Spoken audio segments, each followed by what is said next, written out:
gave her famous speech, The Crisis, at the National American Woman Suffrage Association's 1916 Emergency Convention in Atlantic City, New Jersey. Recently, the women's suffrage movement had faced several significant setbacks. They were unsure if they would be able to win the full support of either party. In addition, the National American Women's Suffrage Association faced division due to many members disagreeing with its militant policies. In her speech, Kat sought to eradicate this uncertainty and disagreement, as well as to encourage her fellow National American Women's Suffrage Association members to move toward the final push of the women's suffrage movement.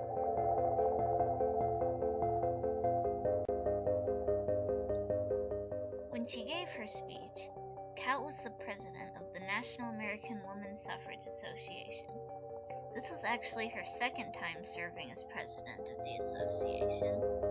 She served previously from 1900 to 1904. The speech was given to the other members of the National American Women's Suffrage Association, so Kat employed strategies to appeal to them in particular. The purpose of her speech was to provide unity, direction, and encouragement for the suffragists in what she considered to be the climax of the women's suffrage movement.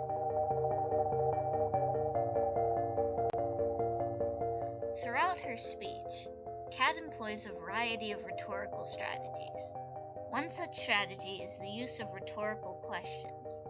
In particular, she uses them in the third paragraph of The Crisis, when she says, "On the other hand, suppose we reach out with united earnestness and determination to grasp our victory while it still hangs a bit too high.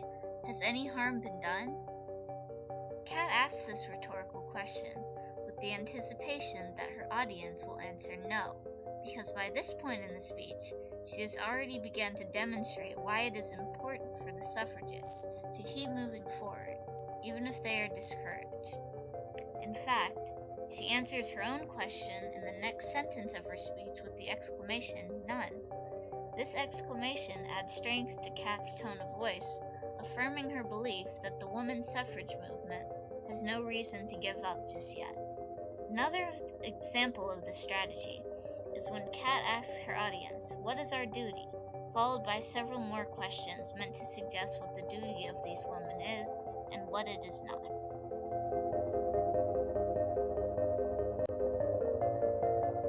Kat also makes use of various metaphors in her speech. More specifically, the metaphors she uses most often and most effectively are those relating the current situation to natural disasters in order to emphasize the scope of what she and the other suffragists are trying to achieve, as well as that of the opposition they face. For example, when she talks about the vast amount of money being used to support World War I, she says that if the war was insignificant, the large amount of money pouring into it would cause a jolt to organized society that would vibrate around the world like an earthquake. Comparing the situation to a natural disaster of such an enormous scale draws in the audience's attention and causes them to take Kat more seriously. She also compares the suffrage movement to a storm, calling Great Britain the storm center of the suffrage movement for some years before the war, when the movement was more popular there, and mentioning the tide of political liberty in the early days of the suffrage movement. This strategy demonstrates to Kat's audience her belief in the power of the women's suffrage movement, encouraging them to keep fighting.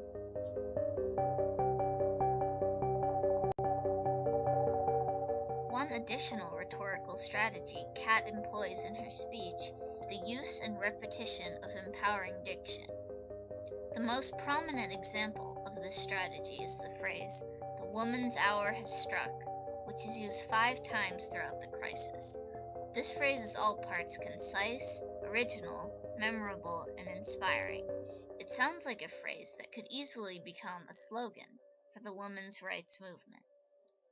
Repeating this phrase allows Kat to make her audience understand the urgency of their situation, as well as inspire them to fight on. Additionally, in the paragraph that begins with "What then will happen after the war?", Kat repeats the phrase "not without protest" several times in response to rhetorical questions that she asks. This has a similar effect, providing an inspiring phrase that shows the willpower of the suffragists and encourages them to keep moving forward.